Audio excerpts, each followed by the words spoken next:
Cool. So this is live streaming. I've never done this before. And oh my God, my camera is awful. And I'll be honest, I don't expect anyone to actually show up. We will see. But I promised I'd do it. And we're doing it.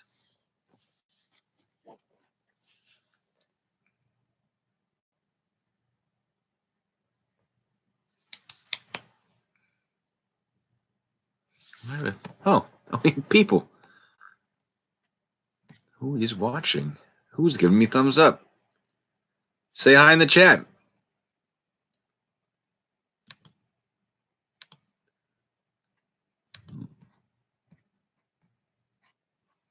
So I've never done this before. I don't know what I'm doing.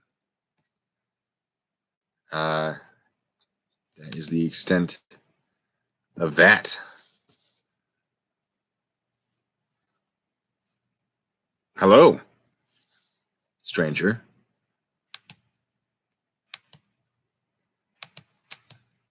I'm only showing myself as a participant. So if you're participating, feel free to say something.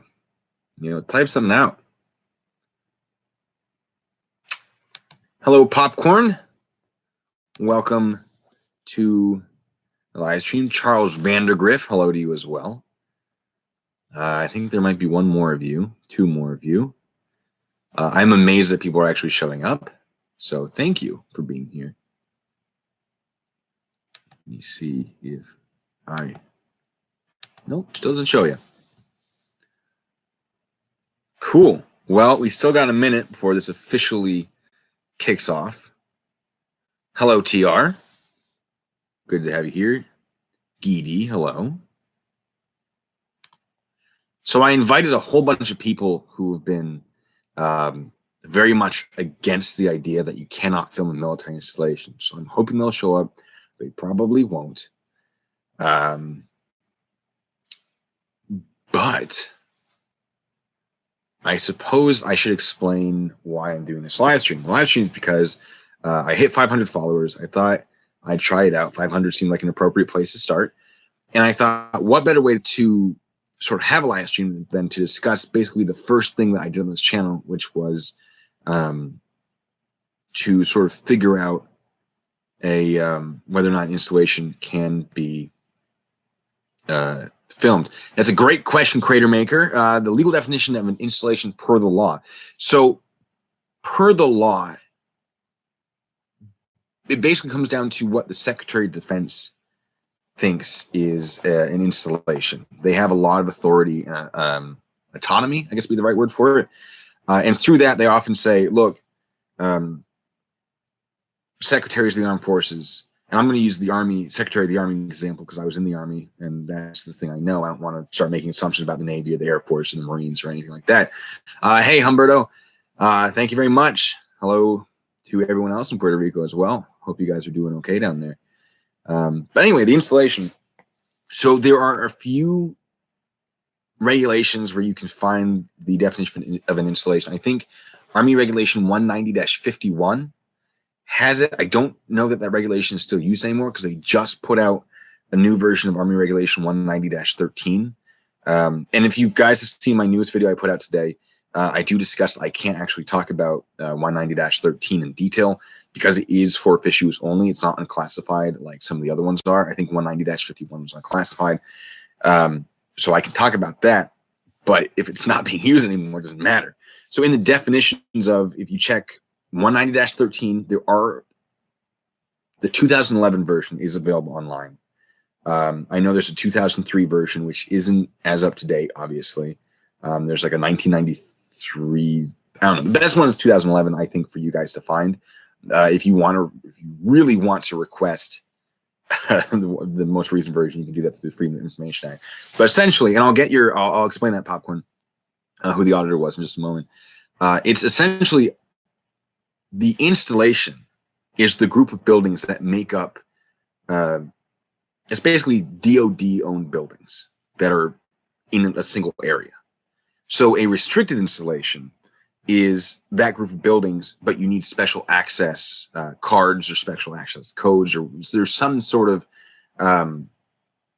security procedure that weeds out people who aren't supposed to be there. So the installation itself would be usually anything within the fence line would be considered the installation. But that doesn't mean that the DoD property doesn't extend past the fence line. In fact, most of the time it does extend well past that.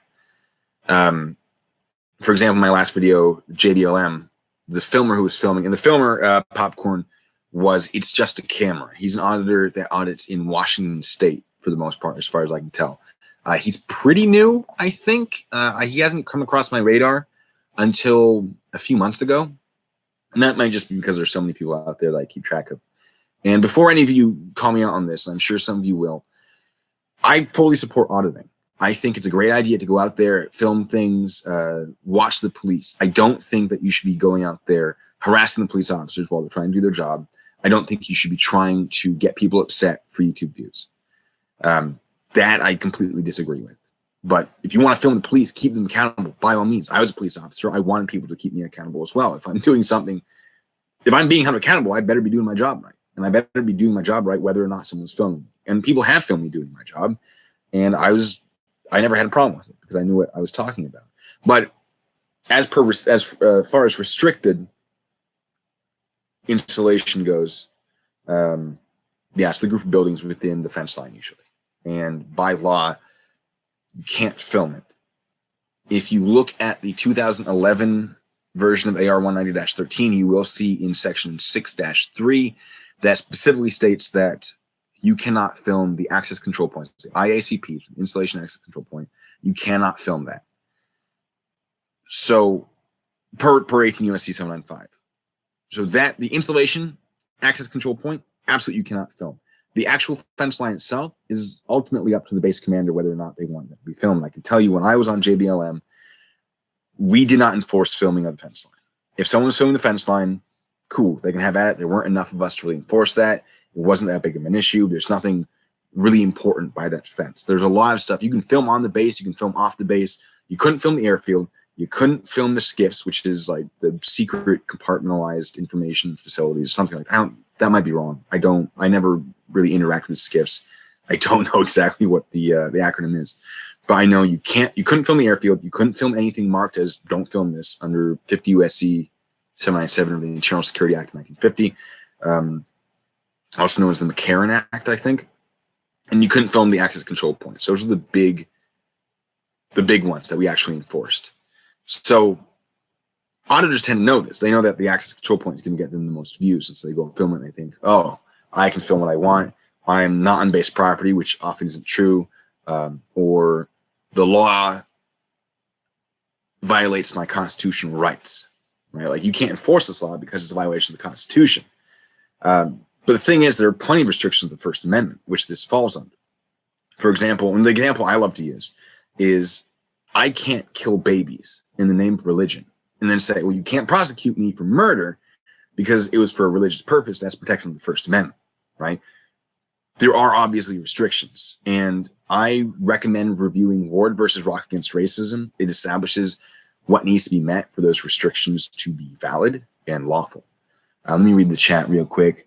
Problem is filming doesn't get yes, the problem is that filming doesn't get content. You see a lot of auditors start out with really great intentions, and then they turn. I watched some of the earlier stuff of Auditing America. It wasn't bad. It wasn't great, but it's a huge difference from what's coming out now. Now Auditing America is just using titles that are designed to get views, regardless of whether or not they're true.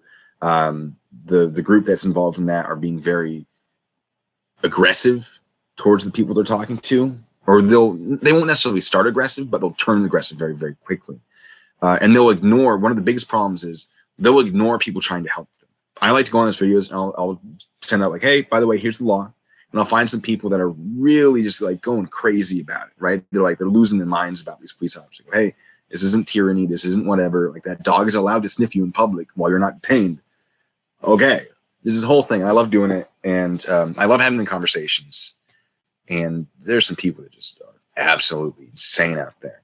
But I do want to point out people like Furry Potato. I appreciate what Furry Potato is doing.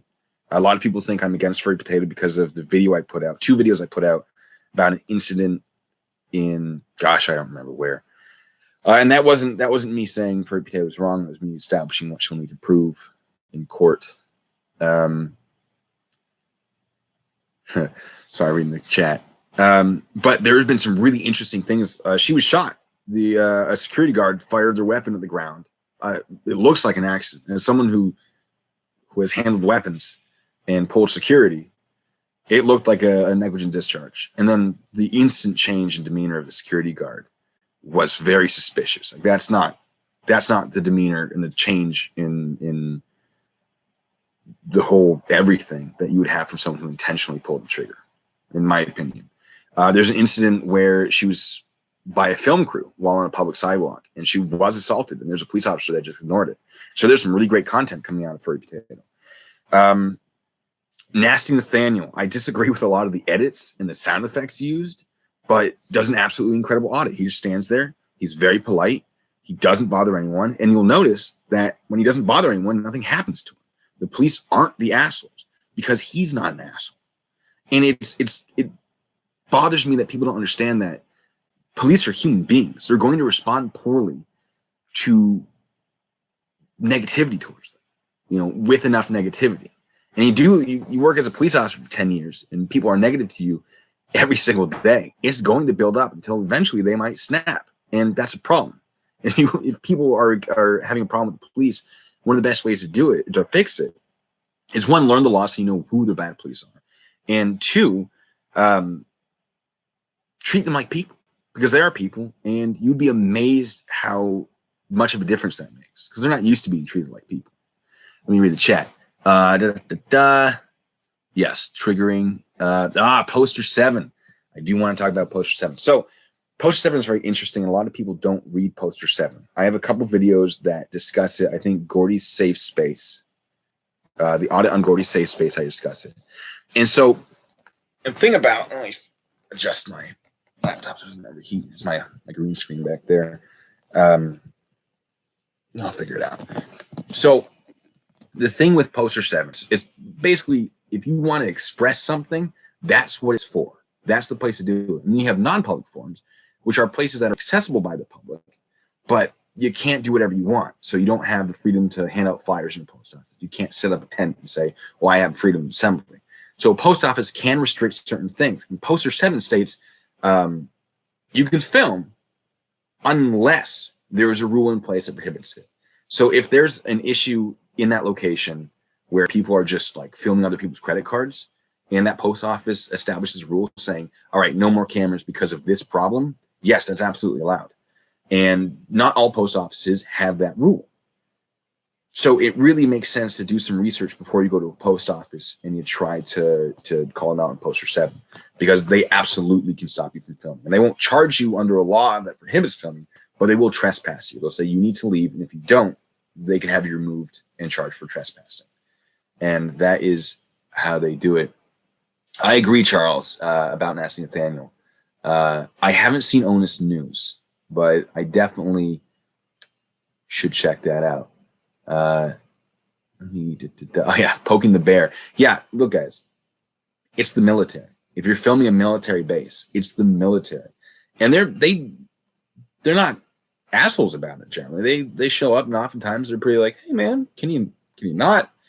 But they do have a duty to protect the people. And although you're not going to see classified information, there are a lot of things that the military doesn't really want filmed. And so you have people going in and off the base. Like how many people go in and off, how many of them are searched for contraband. That's one of the jobs I had for about 2 months.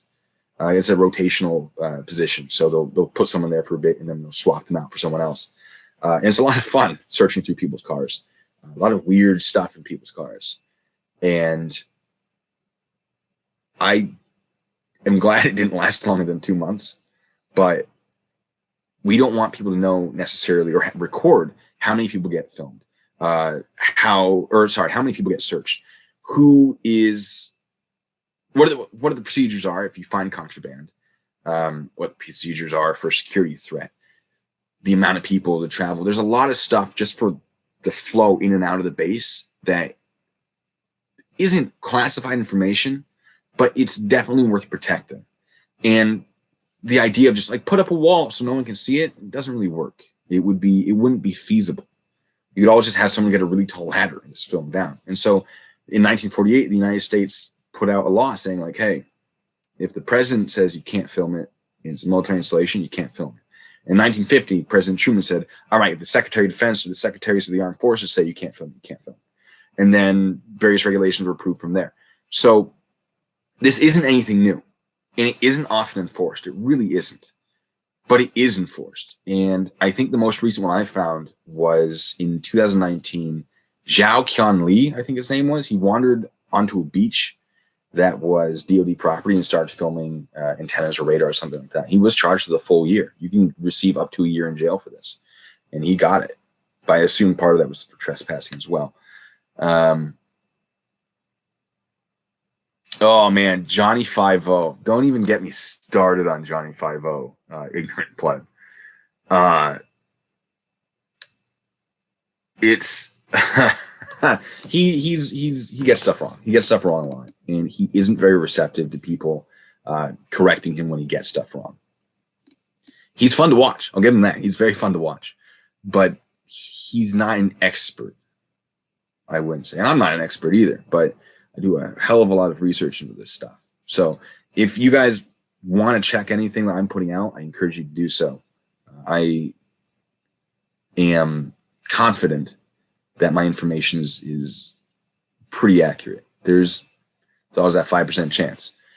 The declassified DHS memo. So that one's a fun one, and people bring that up a lot. So that applies to the Department of Homeland Security.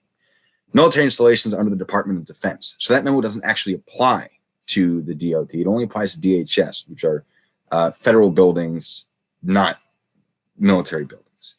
And we know that, one, because it's the DHS memo, and two, because it was issued to the employees of Department of Homeland Security. So the protective service, so on and so forth. As far as I know, and I've never encountered them, the DoD does not employ the people that the memo was issued to. So it works for filming the exterior of like a bank, like a federal bank, like an IRS building, an FBI building. As long as you're on public property, yes, the DHS memo protects you from that. But filming DoD property, when it's a restricted military installation, it does not protect. Slash sarcasm. Yeah, no, but I appreciate you bringing it up, Creator, because that is something a lot of people don't understand. And I don't blame them, because if you're not involved in the legal side of things, there's a lot of this that is very confusing. Onus is a cop watcher. And there's nothing wrong with being a cop watcher. It's a cop antagonizer that I have a problem with. Yes, but the constitutional rights cannot be trumped by policy, not PayPal Patty. You've been on my channel before. I've seen you floating around. I'm sure many of you have. I have so many names floating around here. I might miss some of you. Frequent flyers, I guess would be a word for it. Yes. So again, as far as your constitutional rights go, there are restrictions that can be made. And there are three things for a restriction of your First Amendment rights to be lawful. It has to serve a significant government interest, which 18 U.S.C. 795, the law prohibiting filming of a restricted military installation, does. It has to leave open alternative channels for expression, which it does. There are other ways that you can document a base. You can write about it, you just can't draw it. You can't photograph it. And you see a similar thing in courtrooms, where many courtrooms you can't take photographs, but you can do sketches, right? So you can't do this part of your freedom of press, but you can do this part. And as long as it amounts to basically the same similar thing, you're okay. And then the third part is it has to be narrowly tailored. So that is probably the weakest part as far as the defense of this law goes, saying whether or not it's narrowly tailored. And you'd have to have lawyers argue that one and a judge review it. But it's popcorn. Let me talk about that VA one.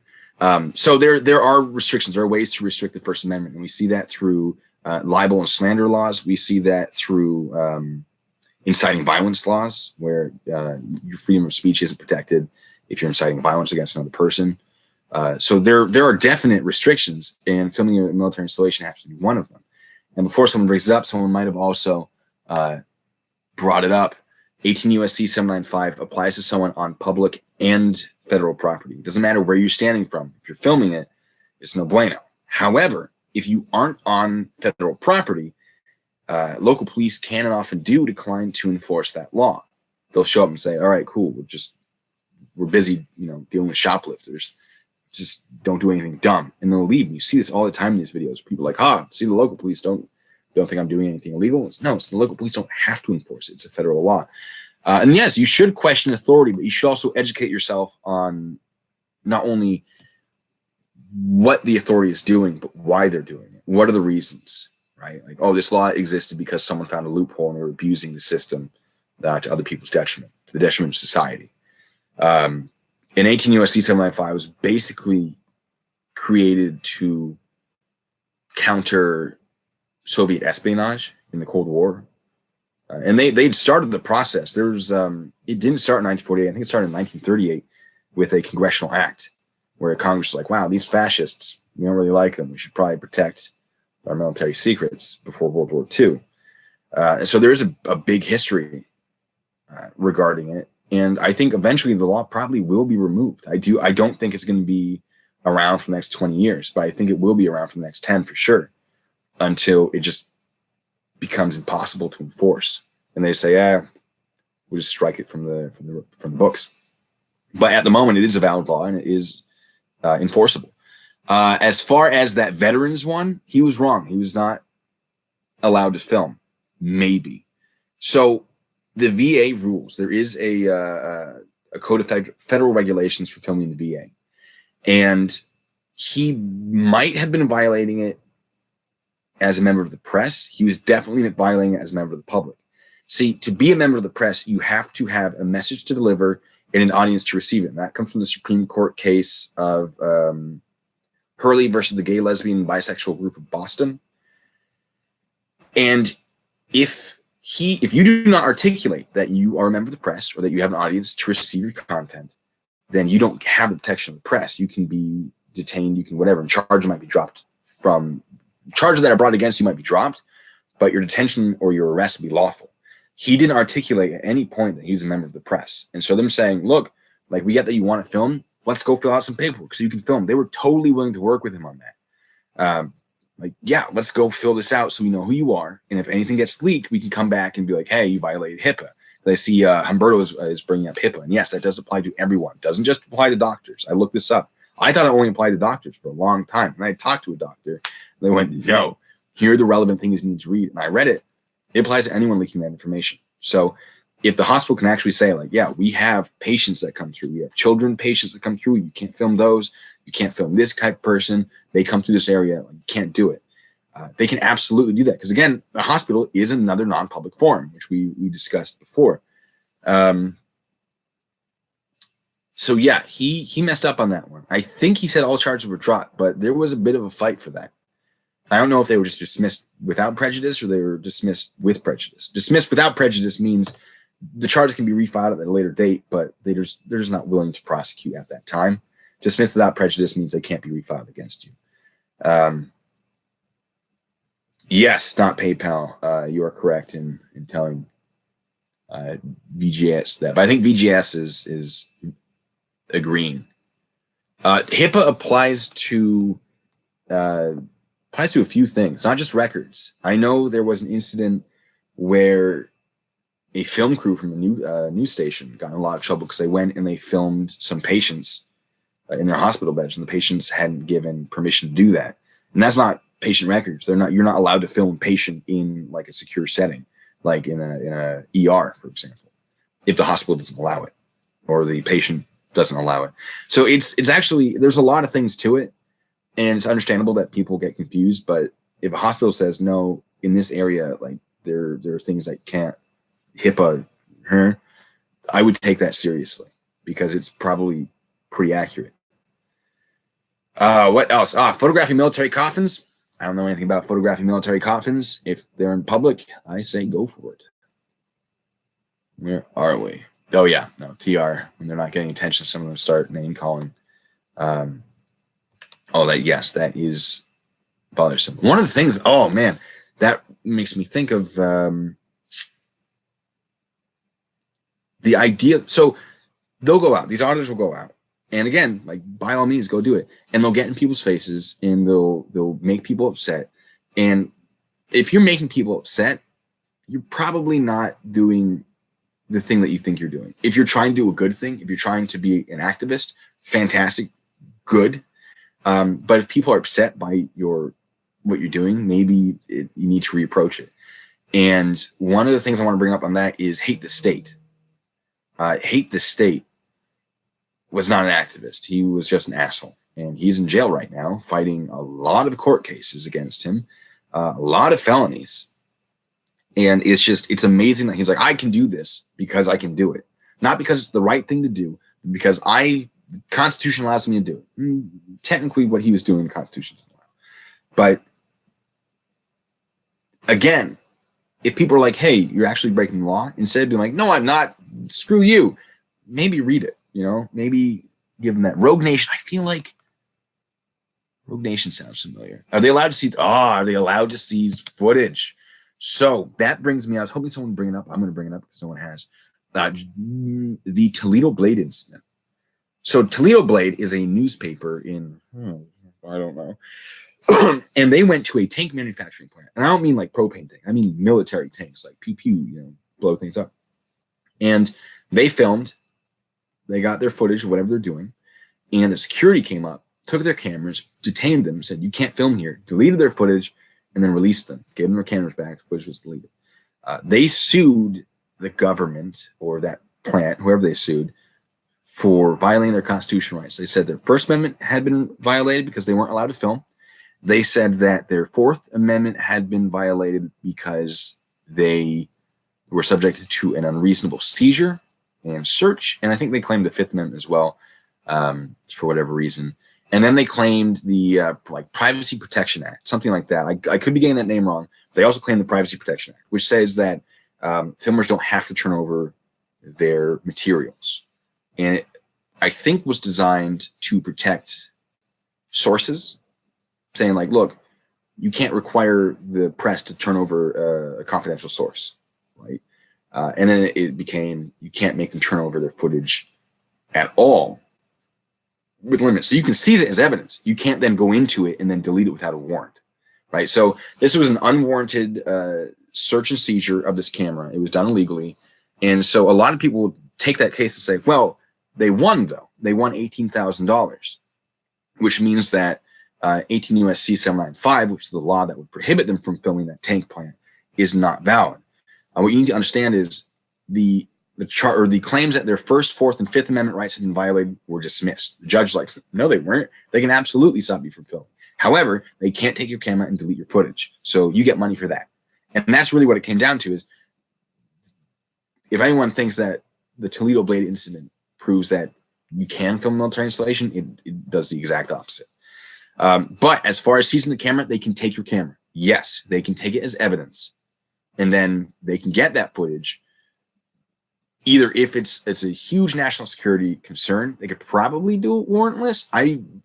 Chances are very slim. It's more likely that they'll call the judge on shift to be like, hey, judge, are we cool to go through this right now? It's an exigent circumstance. And the judge will be like, yeah, go for it. But what they're more likely to do is get that warrant if they have grounds for a warranted search, right? But if a police officer takes your camera and just starts deleting footage, absolutely not. That is a huge problem. Okay, News Now Houston. Did I do one? I either did it on News Now Houston or News Now Dallas. On the sidewalk next to a federal building, and the security was very aggressive and pushed into a wall and laid to the street. I haven't seen that. Security tend not to be trained as well as police officers because there's a hell of a lot less for them to enforce. I could see it happening. There are times where people will claim an assault has taken place and it's actually a reasonable action. I would have to watch that one. If you link it in the chat, I'll save it for later and I'll go check it out.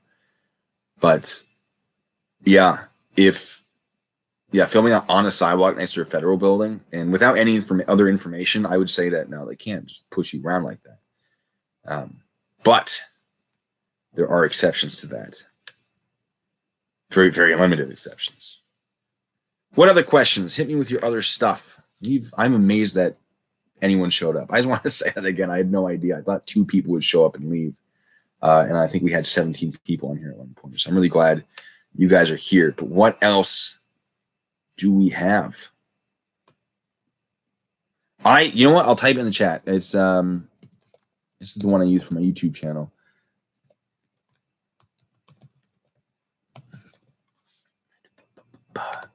Yeah, if you guys have anything interesting going on, feel free to send that to my email. I can't promise I'll see it because I get a lot of notifications from YouTube, and it might drown it out.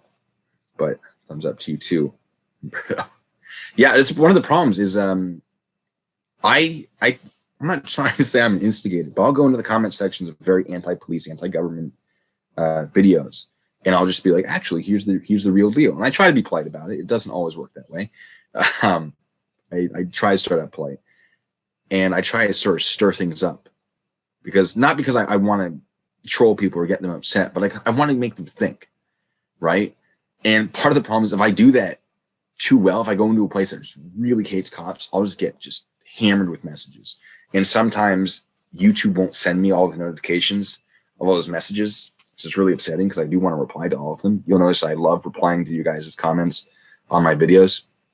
And I go through my videos every once in a while just to make sure I haven't missed anything. But same with with my email, is sometimes things get buried. Oh yeah, no, it's the whole HIPAA with the gossiping and sharing info thing. HIPAA's tricky. I've dealt with HIPAA. As law enforcement, it gets real tricky when you're dealing with medical cases. We had a case where a guy, we thought he was stealing pills, and just getting any information from the hospital to help us with that investigation was like, we had to, every single request. We can't, usually you can go into like, if it's like a shoplifting, right? You're like, hey, can I see your security footage? And they go, yeah, great. We're definitely interested in giving us you that footage because it helps us stop this shoplifting in the future. And we're like, oh, it'd be the same way with this medical facility, because obviously they don't want people stealing pills. But I had to write everything, every single request, every little thing. Like I couldn't just send an email. I had to be on official letterhead, like signed by me with my department. I don't think we got our legal team involved. That helps us out with that to sort of put a little more pressure. But it was, it's frustrating. And even us, they asked us for help, and we still had to do that for them because it's no joke. This HIPAA thing is no joke. What else do we have? Any questions about filming military installation, auditing in general, what police can or cannot do, that sort of thing? I figure since we're all here, I might as well ask those questions. Yes, no, exactly. If you're a patient, if you're in a patient area, or you're coming out of a patient area, the hospital will often say, all right, you can't film in here because we have patients coming back and forth and their information should be protected.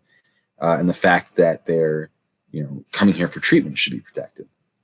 No, yeah, Google Maps. I'm waiting for someone to bring up Google Maps. Yes, military installations are on Google Maps. But we talked about one of the reasons access control points they don't want you to film it, and it's illegal to film it, is because they don't want you to see the procedures, the security procedures, how many vehicles are going in and out, how the base is protected. Google Maps doesn't show that. And Google Maps, I don't think has ever come out and said it specifically. Bing has come real close to saying it, but Google Maps has never said that they get permission. But the only way that they could actually do what they do is to get permission. And I found a memo from Michelle. I don't remember her name. That's a problem. I'd be able to find it if you guys contact me about it later.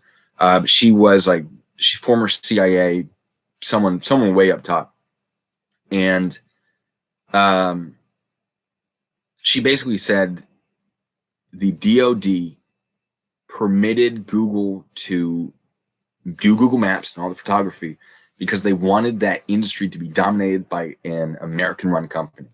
Because if there was something they didn't like being done by that company, they have a lot of control over it because it's American. Whereas if it was run by a Chinese company, very little can be done other than sanctions, and China doesn't care. So there is a lot of evidence. There's tons of evidence. Like there are parts of the bases that are blurred by Google. There are bases around the world that are blurred because Google's like, yeah, we'll abide by your laws. There's tons of evidence that Google actually gets that permission. And 18 U.S.C. 795 does not apply if permission to take those photographs has been granted. So there's a whole thing. Oh yeah, the Naval Weapons Depot, they're probably a lot less strict about it. A lot of those, I don't know how the Navy is. I know the Army is pretty strict about it. I know the Marines can get pretty strict. The Air Force, I've seen instances where they're pretty strict. Johnny 5-0 found out about that. But the Navy, I haven't seen much with the Navy. And I've seen people film these Navy areas, and they get talked to, but nothing happens.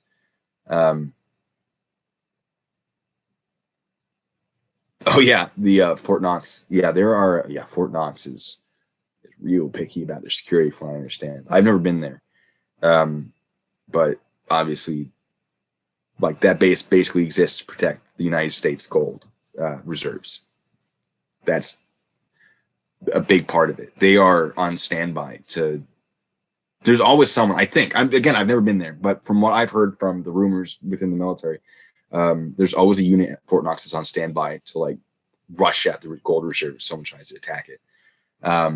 Why doesn't the military build a giant wall in front of the access control point? Well, then someone just get a giant ladder. And I have an actual anecdote about that. Also, the cost is very cost prohibitive. It's a lot easier to say, well, there's a law stopping it. Why don't we just enforce the law, as opposed to building this enormous fence in which can just get a bigger ladder. When I was in Germany, in around the time that the refugee crisis was happening, where all the refugees were coming in from, I wish I remember what country. And among those refugees, and I know this because I worked down the hall for military intelligence, and they would tell us things just to scare us, probably, because like, hey, you didn't know this. Now you're scared of going outside the base. Ha ha, how humorous. They would tell us like, oh yeah, we got another person in that has ties to ISIS, that has ties to, a terrorist organization. We'd be like, well, do something about it. Like, you're military intelligence. Like, go contact the Germans and get them out of here. And they go, well, they haven't committed the crime. Associating with ISIS is not a crime. We can't do anything about it. But every one of these people was getting a background check done. So it took about 3 months for Germany to figure out who they were and who they were associated with and kick them out of the country. But until they were kicked out for about 3 months, there was housing around our installation. There was high-rise housing. You could see directly onto the base. And we knew that they were setting up shop there and just observing us. We had, whatever MI was doing, military intelligence was doing, they're like, yes, we can confirm that they are there and they are keeping tabs on us. And then 3 months would come, they'd get kicked off and someone else would cycle in. It was sort of like a sleeper cell type situation. And it sounds really kind of like, whoa, Jack Ryan, right? It was actually really boring. You're just like, okay, they're there. I hope nothing happens. It's less exciting than it sounds. But there was nothing we could do because German law doesn't prohibit that. If this was in America, that would be a huge issue. But yes, from preventing people from gathering intel in those places, it's real tricky. It's real tricky to actually stop someone completely. And if you block off the access control point, then you can't see a security threat if there is one. If someone had a VBED, a vehicle-borne IED, and they drove it into the gate, you don't see it coming, right? Which is why a lot of these, I assume, I didn't help construct any of them. I'm not in charge of the planning stages. But I always assume that the reason these bases had a bit of a driveway up to them was so that you could see the threat coming. If there's a VBED type thing, you see that in combat is, there's a checkpoint and then a long area and a checkpoint. So if someone blows that first checkpoint, you got plenty of time to react. You don't want to not be able to see that. And yeah, you could set up guard towers, but again, cost. It's a lot cheaper just to enforce a law that's existed since 1948 than to just ignore the law and build all these structures. Let me see. Open carry Oklahoma. Oh, the open carry. I try to stay away from the gun law situation because there are so many schools of thought, and the Second Amendment actually there's a lot that can be interpreted. And there was the DC ruling, DC versus Hillel. No, Let me check that. Heller, that's the one. Hillel is a different one. DC v. Heller, where the Supreme Court sort of clarified a lot of the different ideas about the Second Amendment, and I think they did a pretty good job. I don't agree with all of it. I think people should be allowed to open carry.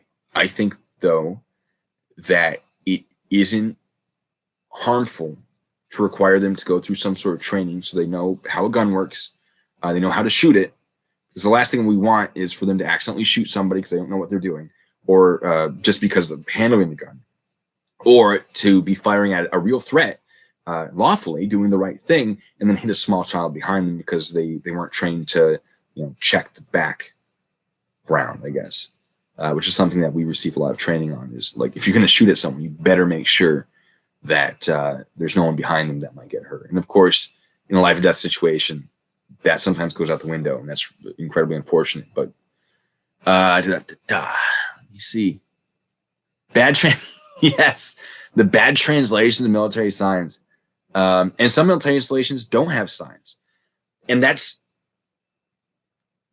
now I want to talk about the Joint Base Meyer Henderson Hall has a spelling mistake on their sign. And I assume some of you have seen that. I made a video on that, which is really embarrassing. Like, change your signs, guys. Especially since that's a really high end, it's a small base home to some incredibly important people. Like the military officers who work on the Pentagon, that's often where they are housed, if they don't have a house outside of the installation. So you got really important people there, and your sign has a mistake on it. Weird, but okay. And there are installations that don't have signs. There was Johnny 5-0 with his Edwards Air Force Base video. He was on federal property for about 8 miles before he even got to the gate. Their training area, the area they own, extends so far out of the fence line, it's ridiculous. So he passed a sign that says, "Welcome to the base," but didn't have any signs restricting filming. He gets to the visitor center. There's a little stag display, and he's like, "I'm going to film this." But what he does is he sets up a couple of cameras on tripods, points them directly at the ACP. So obviously that wasn't his purpose, was to film this thing you can actually film. His intention was to get a reaction from the police. And he got it, and he got arrested, and the charges were dismissed without prejudice, so they can still be refiled against him. They don't care enough. The base is like, "Oh, look, he's not doing it for nefarious purposes. We'll leave this hanging over his head so that he knows he done goofed." But it's a whole thing. So they didn't have signs where he was filming. They probably had signs close to the base. And the thing with that is, once the MPs tell you can't film, great. Now you don't have a legal defense of ignorance. Now, when it comes to 50 U.S.C. 797, which is base procedures, and I forget where I was going with that. So 50 U.S.C. 797 is basically the law that allows a base commander to set up rules on the property that they command, essentially. So while you're on that DoD property, I believe, even if you're not inside the fence, you're subject to those base. Basically, they're not laws exactly. What's the word I'm looking for? Policies. That's the one. Base policies. You're still subject to base policies even as a civilian, but they have to be posted. You have to be aware of the policy. But again, once the MP actually tells you, it is pretty much fair game to be enforced. So yes, it is in the installation's best interest to put those signs up. Policy is not law unless it's 50 U.S.C. 797, in which case it is law, because that's under the 1915 Internal Security Act, also known as the Karen Act. So base policy is in fact enforceable by law on civilians while they're on DoD property. Oh, strangleholds. Let me tell you, we don't train strangleholds. We get in a lot of trouble even in training if we use strangleholds. The problem is we train military combat training, which strangleholds are phenomenal because they do what they need to do. And then we get police training, in which case, don't do this. And so for military police, a lot of them will opt out to just, it's really kind of great because they can mess someone up, but they know that they have two conflicting trainings, so they're a lot more willing to sort of slow things down sometimes so they don't mess up really, really badly. So I don't know who allows strangleholds and who doesn't. I don't agree with strangleholds unless, if you're going to use a stranglehold, it better be because that person's trying to severely injure you, on the same level of force you'd use any lethal force. the problem is in a real struggle, in a real bad struggle, it's hard not to. That's just for anyone who's taken hand-to-hand combat, sort of Krav Maga, whole jiu-jitsu training. That's where you go. When you're on the ground with someone, you go for that stranglehold. It's really hard to break that training because it just becomes so natural. I don't know. The stranglehold does not have to be across the neck. You have a thing called guillotine, where if I don't know how to demonstrate it. Let me get a pillow, right? So you have a person, and let's say this is their face. Right? Yeah, I'm on my bed. This is their face. You get above them, and you grab them so that they're facing down. This is a stranglehold, and I believe it's called a guillotine. It's been a while since I've really done the training, and you just choke them out. And so no, they don't. It doesn't have to be necessarily around. It would still be around the front side of the neck. There's so many ways you could do a stranglehold type thing. That anything around the neck is gonna be a problem. But then you have people, putting your arm around someone's neck. That's not a stranglehold. I'm just holding you there. That's a really good grip to have. Or around here, because you control their torso. And if you control their torso, you have a lot of control over them. But it can look like you're strangling them when you're not. So then you have to go into that as, is this person actually applying pressure to the throat, or are they just holding on to them real time? On their sort of their collarbone and chest. And so, excuse me, I'm buttoning my shirt by rubbing it. These buttons are not great. This is not that kind of show. Yes, you put their neck in the elbow. That's a hug. Well, yeah. No, they're allowed to hug you. Police are allowed to hug you. Cut off the cry. Yes, when you choke someone, you don't want to choke them. I don't want to tell you guys how to choke someone out, but when the police are choking someone, they're not trying to block off the air. They're trying to block off the blood flow. So, right, you'd think so, Humberto, wouldn't you? That the signs would be a little bit farther out. And it's probably because if the guards see you filming, you're going to be seeing the signs, right? And so by the time you see the signs, the guard can see you. But I have a fun, actually, you know what, PayPal, I'll tell you about pigs flying. We were doing some training. We were doing some guard post training. And so I had to be the guy that's approaching the guard post. Like, I want to get past into that area. And I had this tiny little MP, this tiny little dude. And he's a great guy. He's real smart. But I probably outweighed him by a good 60 pounds. I might be exaggerating. I don't know. And he's like, I'm going to stop you. I'm like, no, you're not. And instead of having this back and forth, which was expected, I just grabbed him. And he's like trying to wrestle me, but tiny little dude. I ended up, when I get into a fight, I get real into it. I'm not much of a extended fighter. Like I can't fight for a long time, but I put a lot of effort into stopping the fight very quickly. And I wasn't even thinking. I just grabbed him. I just picked him up. I was about to throw him to the ground. I realized, oh, I can't do this to this guy. Like, because the whole thing was so bad. Oh, I've never done that in real life. It was just training, but I got you, dude. Shit. I just sort of lowered him back down. I let him arrest me. But, oh, what's up, Degeneration Nation? I get so much of my content from you. I feel bad about it. I try to link to you every time. I appreciate you liking my videos. Yeah, I have so many sovereign citizen video explanations written up. That I just haven't had time to film. I've been doing so much with the holiday season coming up that I've been trying to put out videos. It's been slowing down a lot. But I got a real good explanation on Moorish Americans coming up. I got some good stuff on strawman theory. Cool. Okay, hand-to-hand combat. It depends on your unit. It depends on how gung-ho your unit is. I've had some pretty significant training. We get trained in the basics, and we get trained a lot in the basics. Just your standard stuff. And there's a joke around the MPs that you get trained just enough to lose a fight. Like, you get training, and you think you know what you're doing, but in the military, like, everyone gets hand-to-hand combat training. Military police don't get more than, everyone else. They get more than some, not more than all. And so if you get into a fight with someone who's in a combat MOS, a combat specialty, a job, like the infantry, they get a lot more hand-to-hand combat training than MPs, potentially, not always, but usually. And they're the kind of people that tend to get pretty aggressive because they live a very aggressive lifestyle. So an MP will, all right, I got this, and they'll just get their ass kicked. So there are some units that try to stop that from happening. But yeah, 11 Bravo, good. I have some friends, some great friends, 11 Bravo, and I was 31 Bravo, which is military police, and we hate each other, right? Like there's this rivalry, and it's always fun to be like, oh, what's up, infantry guys? I'm a police officer, and they'll like get real sort of quiet and like angry about it, like, oh, military police. I'm like, no, it's cool, guys. I know how to get away with shenanigans, right? They're like, what do you mean? I'm like, well, we can go have a good time, and I will know when it's illegal and when it is not. And they always seem to like that quite a bit. And we never do anything crazy. They just like the idea of being able to do that. And I sort of exaggerate my ability to get them out of trouble. Because I don't. If they're doing the wrong thing, I'll probably just leave them. Be like, all right, you're on your own now, guys. I can't control you anymore. But we can't even go into this. We were advised, like when I was on JBLM, I bring it up because that was my last video. And it's relevant in what I'm about to talk about.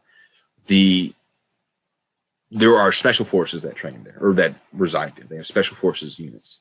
We don't go towards the special forces compounds. We don't even go on the special forces compounds. They have their own compounds within the base that are fenced off. And as military police on duty, we can go in there. We just don't. To the point where they don't think we actually can. So there have been instances where special forces soldiers will flee the police onto their compound thinking that we can't chase them on. Oh yeah, second ID, what up? Yeah, second ID is, they gave us some trouble. Now, they weren't that bad.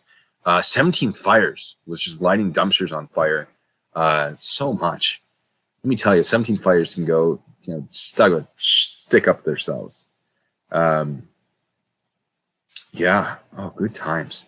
But we wouldn't patrol in that area because there were too many instances of the special forces either like duct taping our car doors shut while we walked out, like when we stepped out to do whatever.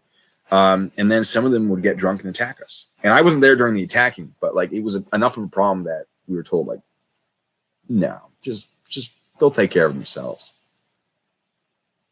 It was a good time. But they're great. Special forces, except for the one that ran to my car. He can go dig a foxhole somewhere. I'll be nice. What else we got? Oh, friends. Oh, the right to travel. Yes. The right to travel is so stupid.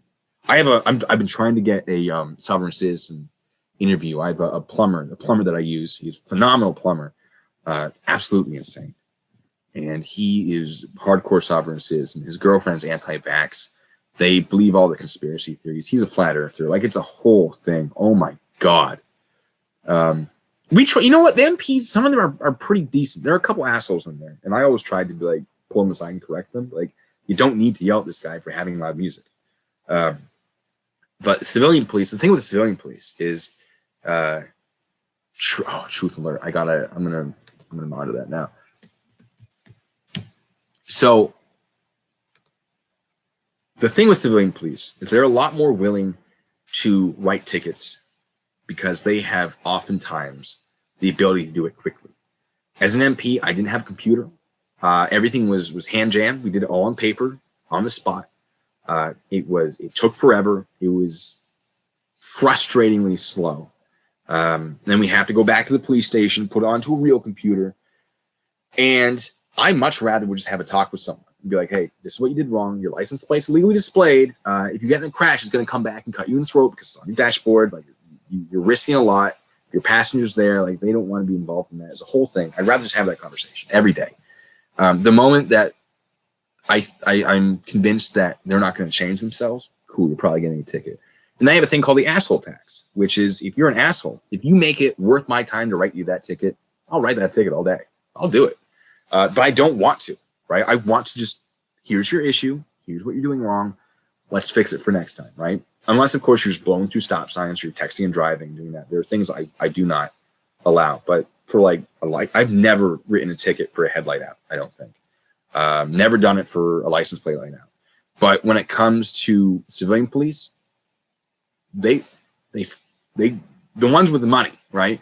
They scan your license plate, it auto-populates on the form, they put your name in or whatever, they write up their little, here's what I observed, they print it out and it's done. It takes them 2 minutes. It takes me an hour from start of the the traffic stop to finalizing it in the computer. So yeah, we're oftentimes a lot more willing to work with a person. All right, sovereign citizen. Sovereign citizens. Let me tell you, first of all, James Freeman really pissing me off because he's like, yeah, police are sovereign citizens. They're not. And I have a video on James, I think, coming up. I was thinking of doing. I'll get to that, External Affairs Houston, about the tickets, because our department did this really amazing thing that I appreciated. But sovereign, I know James Freeman. He's just, there's so much just weird going on there that just isn't right. He believes some very strange things that are not correct. Sovereign citizens, it's a group. I actually have a video on my channel that goes into the history of them. But it started out with this idea that white people are better than everyone else, right? White supremacy. That started as a church called the Church of Jesus Christ Christian. And there were some followers of the church that ended up like giving sermons there. And one of the guys started talking about, yeah, we're white people. We're amazing. We can do everything we want to do. The government? Nah, screw the government, right? Like, they're trying to be inclusive, whatever. We should not pay taxes to them. And there's this whole movement at the time, basically this anti-tax movement, saying like, oh yeah, we shouldn't pay taxes. So he sort of latched onto that with his white supremacy shenanigans, built up the Posse Comitatus group. That became sovereign citizens. It's a whole history. I do recommend, I'm not monetized. Maybe in the future I will be. I don't have plans for it anytime soon. So I'm not benefiting from you watching my videos. If you are interested in learning more about it, Humberto, that's great. But essentially, if I had to break it down, they are people who use legal conspiracy theories to not pay taxes to the government. And it goes into all sorts of crazy theories that they use to get away with not having a driver's license and paying for that, not having a registered vehicle. And it's all absolute nonsense. But some of them put together their nonsense well enough that it looks pretty good until you start actually looking into it. Yeah, sovereign is a term used by the government. That's but sovereign citizens. So sovereign, as used by the government, is basically like we're sovereign from other countries in the sense that we own ourselves. The United States governs itself, which makes it sovereign from everyone else. A sovereign citizen is basically saying I own myself as an individual, which means I'm a sovereign citizen. The government doesn't control me. Freeman, Freeman's not an idiot. He's just, there's something that he's misguided about. And I don't like to insult people. I really don't. And I'm not trying to say he's dumb by any means. But he definitely has his information wrong. Where was I? Oh, yeah, we've had some discussions, Houston. We have. I feel like we had a talk about the thin blue line. The problem with, what's that? That might have been, I feel like that was you. Might not have been. I get a little heated about that. And I apologize if I come across, I don't mean to come across as like snarky or anything. It's just something I feel very strongly about. And I understand the thoughts behind it, how it's being used as a cover-up, but looking at the history of it, looking at the intended meaning, I get the argument. I don't agree with the argument. It wasn't just you, Houston. It was a few people that were, and the problem is if a couple people were being an asshole to me, I assume that anyone who's coming at me with that with the same sort of ideas is also being an asshole. So sometimes I get a little short, right? Yes, the Moorish American National. Oh, I have a script. I have a script written. It's incredible. It has the history of the origins of Moorish Americans. It breaks apart some of the things that that is founded on. Like, apparently, let's do it over here because you guys are reverse from me. The ancient Egyptians gave the Moabites potentially permission to travel all across Africa to settle in whatever country they say they're from, which I cannot for the life of me remember. I don't know, like across the other side to the west coast of Africa, which doesn't make sense. Morocco, that's the one. It's travel. Like, why would Egypt, 3,000 miles away, be like, yeah, settle over there? Like, why would they need that permission? It doesn't make sense. So I break apart some of that and explain why he probably got that wrong, where that came from, and the information he probably was taking from and then doing wrong. It goes into his death and how that stemmed rifts within the Moorish shenaniganry, the FBI's like however 4,000 page case on them, where they just observed him. It was like, what on earth are these people? It brings up Malcolm X, who has ties to the Moorish Americans. Bet you didn't know that. It goes into the biggest, what was it? The biggest conviction of a sexual offender in the history of America, at least up to that point, which was a guy who founded Tamaray. It was a Moorish American sort of compound. I can't remember his name because he switched a few times. But there is a book that was written about it. And I don't know how factually accurate it is because this quote's just from the book. The guy's saying that the United States, when prosecuting this guy for all the sexual, like child molestation and all that, they had to drop it from 1,000 charges to close to 200 because they didn't believe a jury would ever believe that he had committed 1,000 acts of these crimes, as they had to reduce it significantly just to get convictions. It's insane. So yeah, it's going to be a great video once I actually get around to it. It's going to be, the problem is it's going to take a lot of editing because I have a lot of graphics that are going to be put up. And so it's just going to be a lot of work. But yes, the sovereign citizens do like to quote Black Law's second edition. And I assume they like to quote the second edition because it's available for free online. I think that's the only reason. But it's outdated. It is in the 11th edition as of, I think, this year or last year. And yes, driver. One of the things they say, so in the second edition, the definition of driver is someone employed in operating a motor vehicle. And they say, employed. That's why commerce comes into it. That's why, it only counts as a car or a driver if you're operating commerce. What they fail to realize is that employee can either be paid to do something or engaged in the act of doing something. So if you look at the most recent, actually, I think I looked at the 8th to 9th edition. I found it in a library. The word employee isn't even in there anymore. They're like, oh, that's confusing. Let's get rid of it. It's definitely not what it means. So it's a whole thing.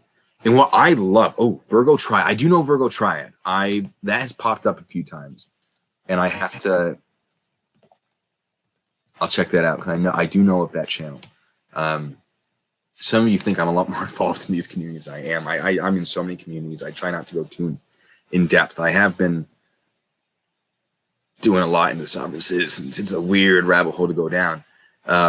Yeah, where it comes to your right to travel and drive, any sovereign citizen who says the Supreme Court says you don't need a driver's license is lying to you, because that's absolutely not true. And I had one of them, and it's been brought to my attention a couple times. There's this list of court cases. Like, yeah, all of these say that you don't need a driver's license. If you go through any of them, Virgo does have some good stuff. If you go through any of them, you find out, you discover that they're either not Supreme Court cases, and they definitely don't say that you can't have a driver's license. Like every single one of them is wrong. Does not support the argument. And you see that a lot with sovereign citizens. They'll get all this information. They buy packets from each other or books. Now they do books a lot. It used to be you could buy a packet, and you still can, but now you can get a lot of books off Amazon.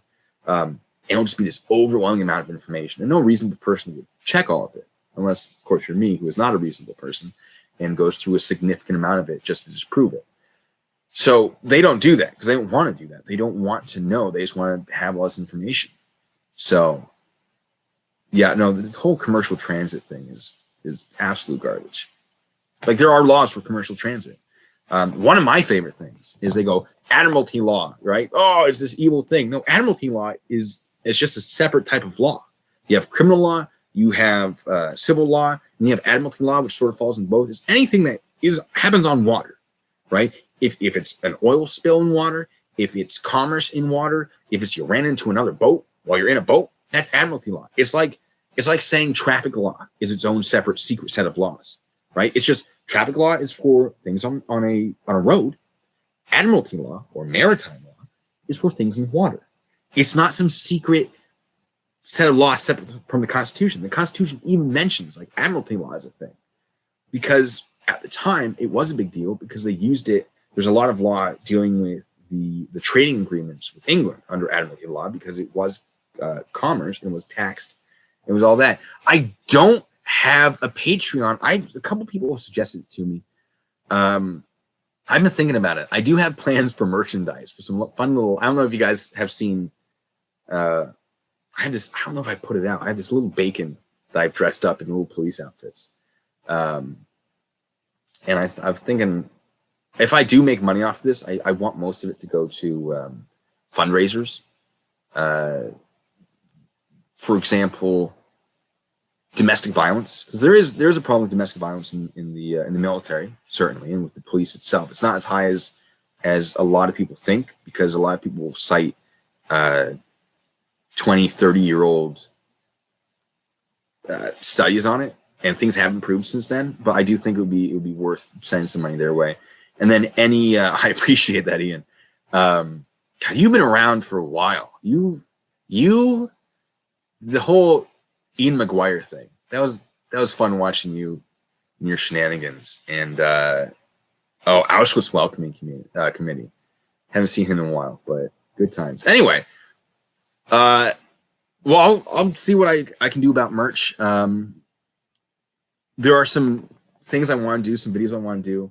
I have a progression for these videos. I'm not going to stay with sovereign citizens forever. I'm not going to stay with auditors forever. I do want to come back to them every once in a while, but I'm progressing. So the next thing I'm probably going to do is protests, how to protest properly without being arrested, how to know that you're about to be arrested and your protests are being broken up. I think that especially by the time I get to it, it's probably going to be approaching protest season, which is spring and summer. I think it'll be really a good idea for people to know how to do it without putting themselves in danger. And then from there, I want to go into use of force, what is appropriate and what isn't. And I'll have examples of this looks bad, but it isn't. And I'll have examples of this looks bad and it is. And from there, I want to demonstrate the actual items used for protests or against protesters and by police during use of force instances. So I'll be tased on camera, hopefully, if I get to that. I'm looking into buying a pepper ball gun, which shoots little paintballs full of like OC powder, which that's gonna be brutal. I know, because I don't have. Yeah, he is still in jail. I check up on them every couple of weeks. He's still fighting that case, but they're holding him in jail while they're doing it. Unless something has changed in a week or so. But yeah, no, like I'm on camera. I want to get tased, but that costs money. I have to get a taser. I want to be like, if you are trying to defend yourself from an attacker and you have OC spray, how effective is it? And so we'll see what tasks I can do when I've been sprayed, that sort of thing. How's it going? I could be. All right, external. I'll talk about the flag because now I'm just rambling. Yes, so fringe on the flag, by the way, doesn't change the meaning of the flag at all. Doesn't. There's a 1925 memo put out by I forget who, but 1924, 1925, one of the two. It's saying like, yeah, it's just decoration of the exterior. It doesn't change the meaning of the flag at all. And we've had fringe on the flag since the mid 1800s. It was used in some Civil War units. Like, this is fancy. Let's put this on there. Like, look, our flag is so much fancier than your flag.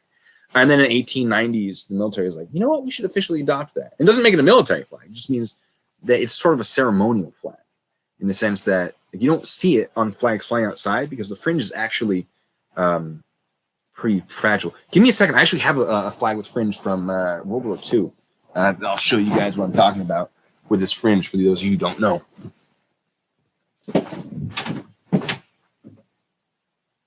If I can find it. We'll see. Breaking everything.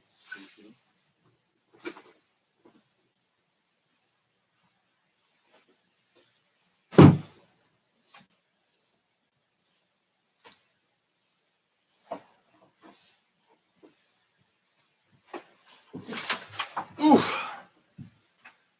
All right. Yeah. Don't mind me. I'm in bed. This way. So, Fringe on a flag. This is a flag from World War II. 48 stars.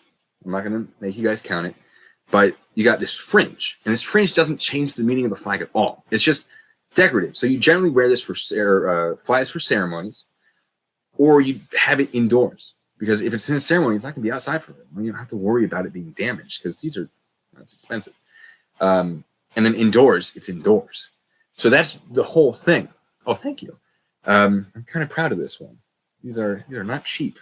I have a whole collection of weird World War II things. I'm a bit of a history buff, which helps when I'm doing research because I do a lot of research, so I don't tire out too quickly from it, which is part of the problem. But set that over there.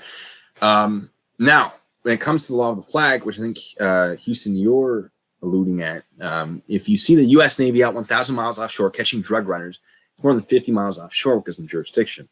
I don't know that the Navy catches drug runners. Usually that would be the I'm no expert on the naval side of things. I definitely know a little bit about the whole counter narcotics thing. But Coast Guard is generally that, and I don't think they operate outside of about 3 miles from coast. So once they're within that coast, within that certain distance, like you're basically fair game for United States law. But when it comes to the law of the flag, which a lot of sovereign citizens will talk about, when you have a vessel in international waters, you're expected to register it to a country so that other countries will know how to tax you, right? Because various countries have trade embargoes, and they'll have extra taxes against certain countries that don't exist on other countries. You will be subject to different standards for pollution or seaworthiness of your vessel. So you'll see a lot of, one of my favorite examples, I have a video that I'll be putting out at some point that'll use a lot of these examples. So if you're like, I've already heard this, it's because it's going to come out in the future. Yeah, that's right, Ian. So if you fly a flag, if you have your vessel registered to a country, you sort of obey the laws of that country, and then you fly that country. If you're flying the flag of a country in international waters, it is expected that that country's law is enforced. And that way, if you're boarding that vessel, you know, like, oh, I probably shouldn't, make this hand gesture that's illegal here because I can be punished for it. Even though we're in the international waters, they will enforce it. They'll put me in their brig. If you actually look at Disney cruise ships, you'll see that they are flying the flag of, I think, Barbados. They don't fly the American flag necessarily. They fly the naval flag of Barbados, I think. And that's because they're registered out of Barbados or Bahamas, or one of the two. Because it's a lot cheaper for them to operate based out of that country, even though their ships aren't in that country, right? It's an American company. So it's really interesting if you know about that. You can look at these commercial vessels and go, that's not an American flag on the American ship. It's sort of weird. It's a little tricky, but that's how they do it. And so sovereign citizens will say, well, this fringe makes the American flag a different flag, which means that courtroom is operating under the law of the flag that you'd find in international waters, which means they can enforce law from a separate constitution. It's absolute nonsense. And it's really fun to break down, though, but absolute bonkers, because it doesn't work that way at all. It's a really fun argument, though. But even if, even with that argument, if you're charged with a crime, you can track that law back to the Constitution and say, all right, this is a state law. Boom, there's the state law that I've been charged with. The state constitution allows that law to exist. The Constitution under the 10th Amendment, 14th Amendment has something to do with it, but that's for, I think, privileges and immunities. The 10th Amendment allows the state to come up with laws that the federal government has not come up with. So it all tracks back to the original Constitution. This isn't some secret second Constitution that's being enforced, even with fringe on the flag or no fringe on the flag. It's not a second secret Constitution. And it's a whole thing. It's so weird. Bahamas sounds right. Do you guys know that you can't wear camo in the Bahamas? You're not allowed to wear camouflage unless you're an actual on-duty soldier. Didn't know that. It's a weird thing. How's it going, Liberty? It's good to Oh man, you guys keep popping in. Alaska Marine Highway. Oh no, yeah, the Coast Guard. I wanted to be Coast Guard. I'll be honest with you. They're like, yeah, it's a three-year waiting period. I'm like, well, I didn't want it that bad, so joined the military police instead, and I don't regret it. But I don't work with them anymore. I did not know you can't kiss openly. It was that United Arab Empire. I'm not entirely surprised. I did not know that. Huh. Neat. All right, what are your other questions? I should be wrapping this up somewhat soon, but if you ask questions, like I'll go indefinitely. Yeah. All right, I'll ask you guys a question. Do you think we should do this more often? Are you guys interested in getting some live streams going every here and there? I can't promise it will be a solid, like it's always Tuesdays or it's always Thursdays, that sort of thing. But if you guys were interested in hearing this direct from me, because I prefer to speak to you guys about it in a more rambling way, because I put out a lot more information. It's a lot simpler than like writing out an essay. I already have someone who's going to be tasing me if they're still around. I promise I'd let them do that, because they helped me establish this channel. I do want to. Well, for debating auditors, I don't necessarily want to debate them. I would like to talk to them about it and explain the law. I've kind of already done that and I'd love to do it again with God, whose channel was? I can't believe I'm forgetting this. This is actually a little bit upsetting. I have the picture in my head of who it is. I know what their channel looks like. Brian someone. Oh, Liberty for All. I'll do another one. We'll have a good time. You send me a message on a video and say like, hey, can we do a live stream? Any of you guys, if you want a live stream about a specific topic, just post a comment on a video. And if I don't respond to it, like within a few days, post it again, because yeah, debate. Because it doesn't always pop up. It doesn't always give me a notification. The Second Amendment would be a bit dicey, because there are so many strong opinions about it. But I might do a Second Amendment one at some point. Oh, I was gonna say about the tickets, about receiving funding from the tickets. So my department within the military, I don't know if every military department does this. I would love to have a discussion with Furry Potato. I'll get to the tickets. I'm sorry, I'm so distracted right now. I would love to talk to Furry Potato, because I do appreciate what Furry Potato is doing, and I have that video that everyone thinks I've been bashing on her about, which is not the case. I was just establishing some things to sort of give context. Oh, how's it going, Merb? You've popped up before, or someone's mentioned you.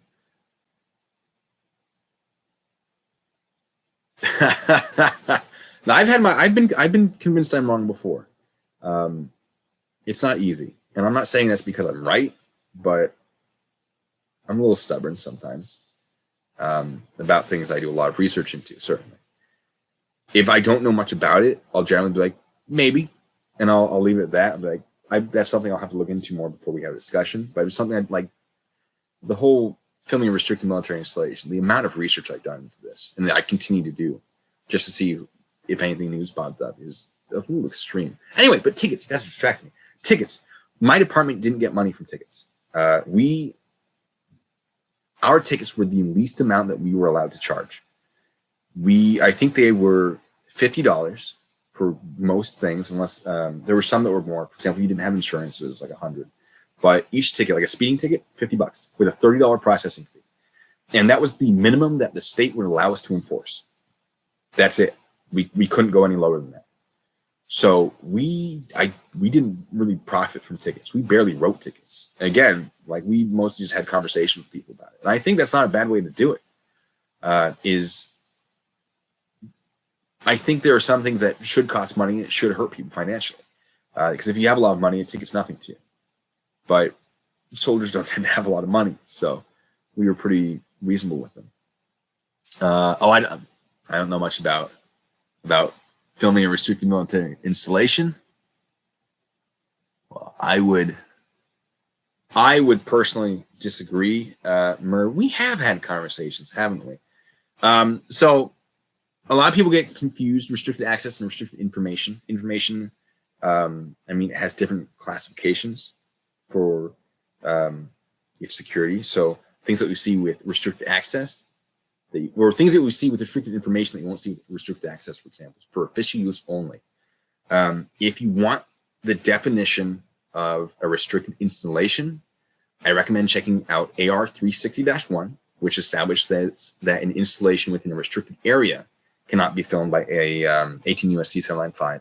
And then if you're curious about what a restricted area is, you can find that in AR 190-13. Now, you probably won't have access to the most recent version, but there is a 2011 version that you can find on the internet. I won't link it because non-disclosure agreements, I could probably get away with it. I'm not trying to risk it. It does explain what a restricted area is, and the installations I talk about do meet that criteria. I also recommend the 2011 version, looking at section 6-3, and that will give you some real good information. That's all I'll say.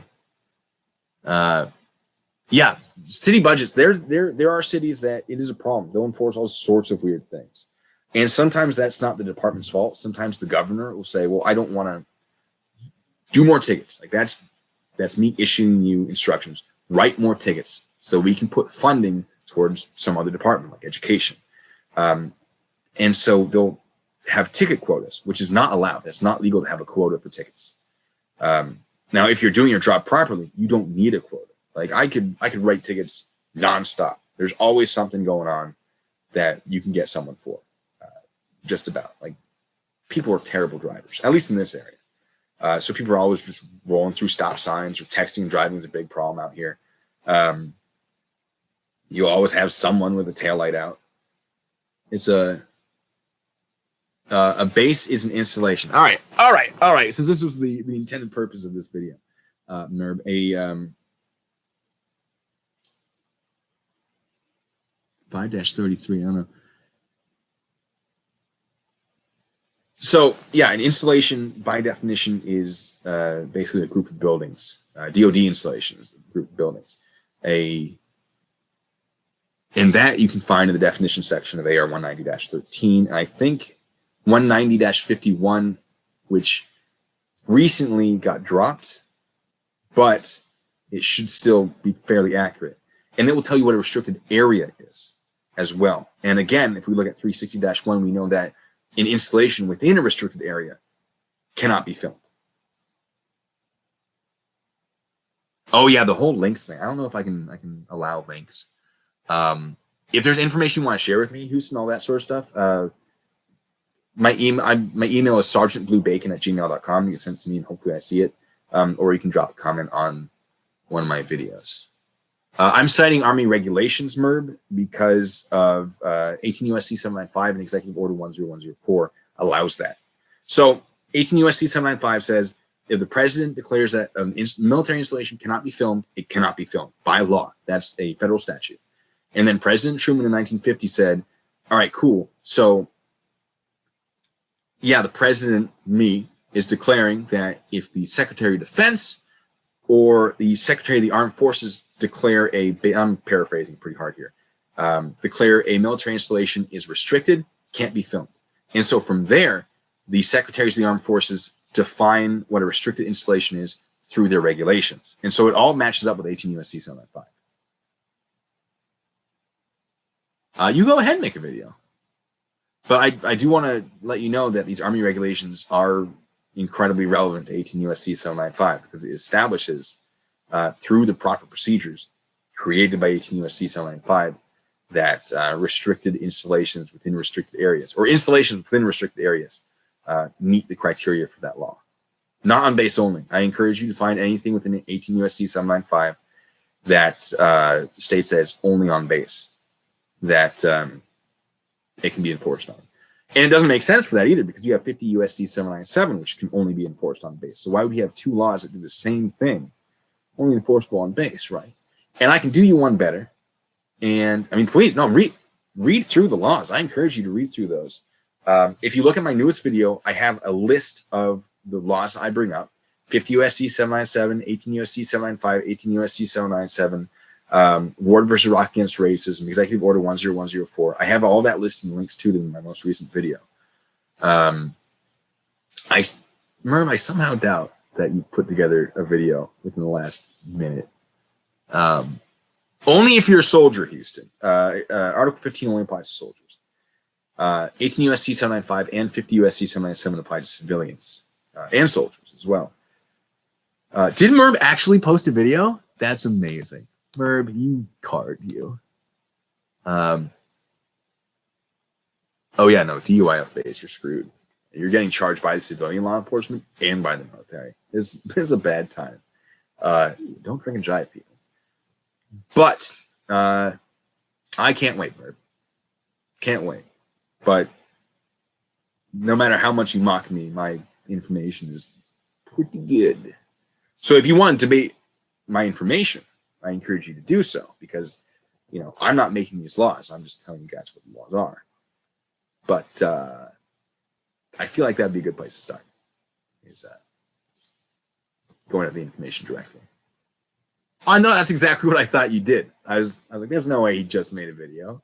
It's just got to be something fun. That's fair. Well, if that's... I can't wait. Any laws you find unconstitutional or refuse to enforce? Ooh. There are laws that are very situational dependent. There are times, I don't know that I've ever refused to enforce anything that I found unconstitutional. I don't know if I ever enforced anything that I thought was unconstitutional. I tend to be pretty lenient about things. Like, I'd rather be like, all right, cool, I'm keeping an eye on you, but keep doing what you're doing because I think you're okay. Let's say marijuana, right? I don't smoke marijuana. It's not something I do. It's something that I can do. I don't have a problem with it. If you're a marijuana smoker, then you know, by all means, I'm moving my laptop because it's overheating. Smoke that weed, man. Do it responsibly. Obviously, don't, you know, put it in the hands of children. Don't smoke and drive. Don't whatever. But it's not worse than alcohol. That's for sure. It's actually, you look at the statistics for people in danger, or, you know, driving or doing things, and alcohol versus marijuana. So we had civilians that would come on the installation, and they would have marijuana with them. And in my state, it is legal for them to have it, but on federal property, it's not. So I could absolutely charge them with that. But I would choose, like, look, I'm going to turn you around, which I'm allowed to do. Hide it in some bushes, bury it in a little hole, come back for it later. Do not come on this base with it, though. And so I would do that. So soldiers, no, you signed a contract. You knew what you're doing. You can go, if you're bringing marijuana base, you're done, right? I'm not going to copy strike you, man. I don't do that. It's too much work, and I don't believe in that sort of retaliation. But things like, speaking of retaliation, if someone calls the police on their neighbor and makes up something, and there is evidence to believe that maybe it is a false report, I'll still, you know, do my job properly. I'll fingerprint them. I'll do whatever. But I'll sit them down and say, look, if this is a false report, here's what you need to do, right? Here are the laws that protect you. Here's what the law actually says. So it doesn't appear that you've met all the elements necessarily, if what you're saying is true. And so I'll break down the law for them. I'll say, and I do now, right? Because I always feel that people are a lot safer if they know the laws. They're less prone to lashing out at law enforcement. They're less prone to doing dumb things if they understand. If they just understand, right? And I just want people to understand. So I'll break it down for people, and I'll help them out. I'll give them like a nice legal sort of verbal packet, I guess. I'll explain a lot to them. Be like, this is going to help you. This will probably get your case dropped. But I do have to still fingerprint you and write your name down. And then I, you know, release them. Yes. Let me tell you, when weed became legalized, a lot of cops just did not know what to do. because that had been such a big thing, right? In this war against drugs and whatever, and all of a sudden it's not. It was a problem.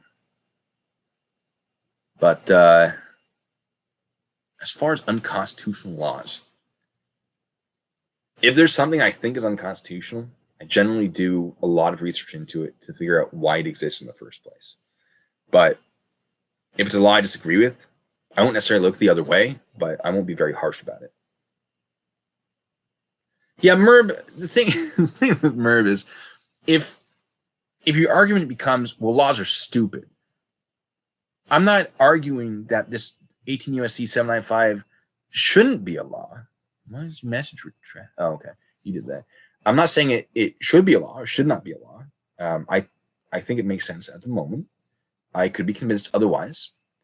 But it is a law, is what I'm saying. It is a law and it is enforceable. Whether or not you agree with it, it is currently enforceable. Now, if you don't like it, you have the right to petition the government for redress of grievances. No, I don't believe Merb will. But you know, don't come at me and be like, no, your facts are wrong. No, they're pretty. I personally think they're pretty solid. And I've talked to a couple people a bit above me on the chain of the sort of legal ladder, and they're like, yeah, no, that it all checks out. But the moment you say, well, laws are stupid, okay, we're not arguing whether or not the law is stupid. We're arguing whether or not the law is applicable.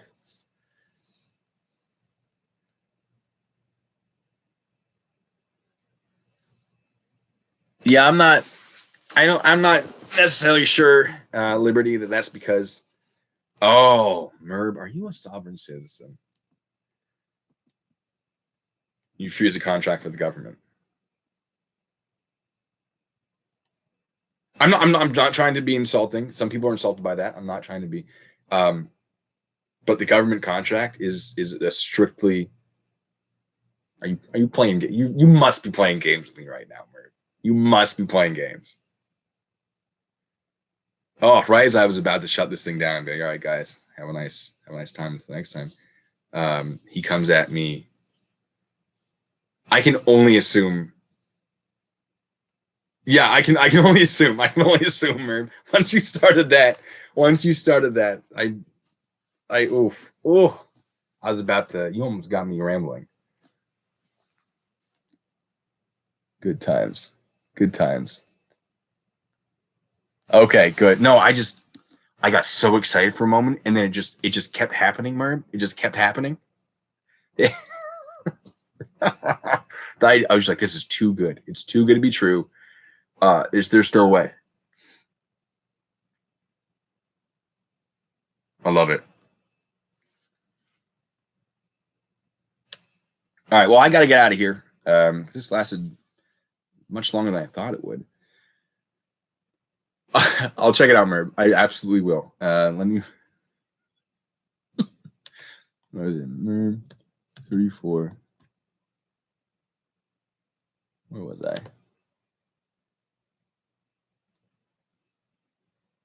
I'm gonna watch it right now, Merb.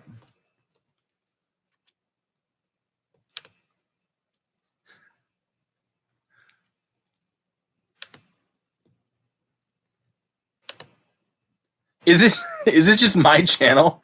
Hold on. Where are the insults, Merb?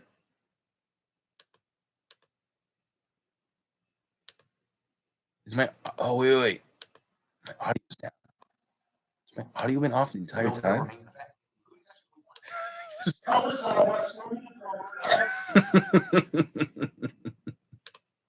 a long video, Merb. I like the part where you sped me up, though. Oh, God, look at that haircut. Oof. Absolutely incredible. All right. Oh, what's up, Spike Love? All right. That's all I got for you guys right now. I'll give you my old until the next time. Be good and stay safe. And we'll definitely do this again. If you guys have topics you want, send a comment and be like, hey, let's do a live stream on this. And I'll try to set something up. And we can go from there. I had a lot of fun, and I would definitely like to do this again. So you guys all have a great day. Great evening for some of you, and I'll see you.